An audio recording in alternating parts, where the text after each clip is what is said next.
Justin Tuck. Well, watch Justin Tuck. He's in here in the middle. He does a great job, Justin Tuck. They've just not been able to control him. No matter where they put him, he's been able to take advantage and get pressure on Tom Brady. Nowhere to go. And Tuck will finish him off. Face mask. All right, join us right now is the man that you saw right there. He's a two-time Pro Bowler. He's the only player in NFL history with 2 or more sacks and multiple Super Bowls. How about that? And he can show you the rings to prove it. He's a member of the Giants Ring of Honor as well. Please welcome to the breakfast table the one, the only, Justin Tuck to the building. Mr. Tuck. You guys got a lot of energy. At 7 o'clock in the morning. We're going to bring it.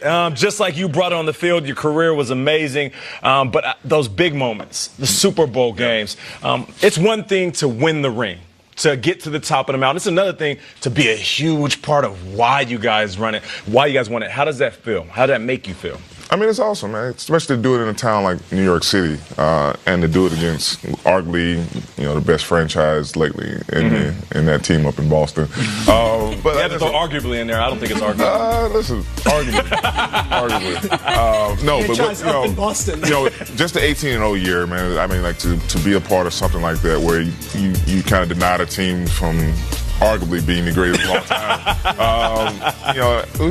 We had a great run, great guys, man. And everybody, that was just a team effort. We didn't have any superstars. Obviously, we had a Hall of Famer, Michael Strahan, and so on and so forth. But that team was a team, and we kind of helped each other to, pull those games off. Well, you had superstar performances. I was at MetLife on Sunday. I looked up, I saw the Ring of Honor, saw your name there. They didn't get the win, but they've got a short week this week, Thursday night. It's a redo of those Super Bowls. The Patriots head-to-head with the Giants yet again. What are you looking for in that game? I agree with somebody else on this panel today and say I would love to see Eli Manning come back out. Oh, come on. Wait. It would be awesome. Justin, let's have it. You're not serious about that. Not happening. Nostalgic, right? Well, obviously, I love what Daniel Jones is doing. I think he has solidified what they saw to draft him that early in the first round this year. He's going to make rookie mistakes and so on and so forth, but I do think that he is a quarterback of the future, and I'm very excited to see him play. Thursday night is going to be a tough task. Obviously, the Patriots are on another historic run. Now it's the defense that's doing all, that's getting all the noise. So, listen, we got a tough task, but I know one thing about us, we do, the Giants for some reason do play very well against New England, especially up there. And I know Sherman's going to have the guys ready to play. We're a little short-handed. I don't think Saquon is going to play. In a lot of ways, I hope he doesn't. I would love to see him, continue to get healthy. We're missing another one of our wideouts and so on and so forth. But there's no excuses here. It's a National Football League, and we got to go up there and play football. And that's, obviously, the Patriots are going to want to come and continue to set the tone and give their fans a lot of things to cheer about that night. So it's a challenge. You mentioned the Giants. Everyone thinks about the Super Bowls, but Jake Ballard had the big play. Like, you guys go up into Foxborough all those times in the regular season. You would always give Brady fits. Eli was always the quarterback, and I think there's this revisionist history now from people in the media, like, is Eli a Hall of Famer? But people who played with Eli are definitive. Yes. Flat out. Not even a question. The case for Eli, does it even need to be made? Well, I mean, listen, I think Hall of Fame is more than what you do on the field. Obviously, he has the numbers. Look at his stats. He's top 10 in every statistical category that we care about as a quarterback, right? So let's take that away. Think about what he's been able to do for 16 years in New York City. Never had any complaints about him from a character standpoint, from a personal standpoint. And if I look at the Hall of Fame, I also look at both sides of it. What you are as a player, but also what you identify with and what you showcase as far as your character and as a person. And when I talk about a teammate, you see how definitive all his ex-teammates are for a reason.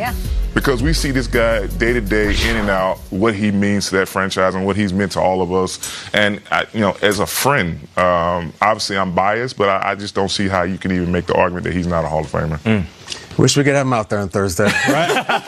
Look, I want to put Dave Tyree out there, too. I want them all back. Call us all back. Justin, we see guys do all kinds of different things after they leave the game. They open car washes. They start record labels. Later today, Nate will be talking to Ty Burrell about his new fragrance. Nate's crushing it. You got your MBA from the Wharton School of Business and are a VP for Goldman Sachs. It's amazing. What is your life like right now, and how'd you go that direction?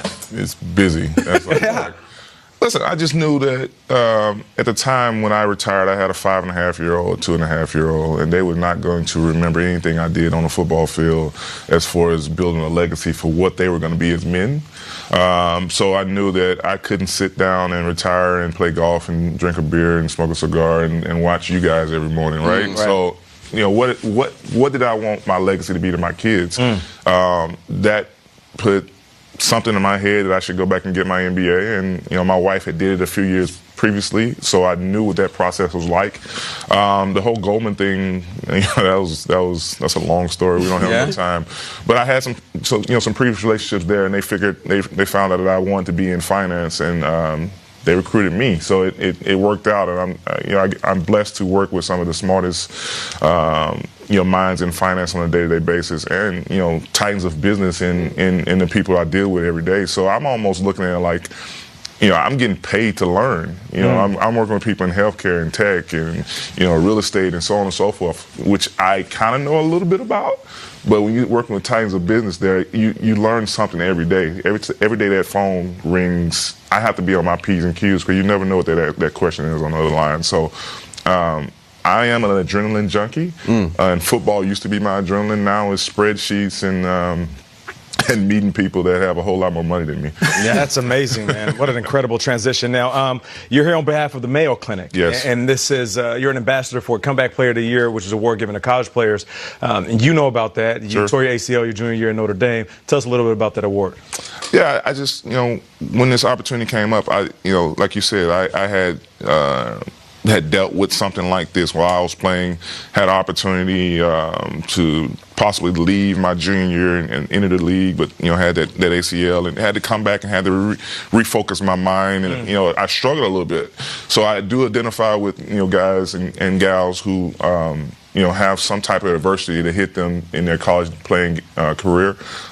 So when this came up, I definitely wanted to be a part of it. I definitely wanted to kind of utilize my situation and my experience in this to hopefully help these recipients or these people be identified, but also to help them understand what it should feel like and what their mindset should be going back. Because I always tell people, man, your body can do anything your mind tells it to. It's a lot of times when you've had these type of injuries that your mind says, oh, I can't run as fast as I used to, or I can't make that cut, or I can't, jump that high, blah, blah, blah, blah, blah.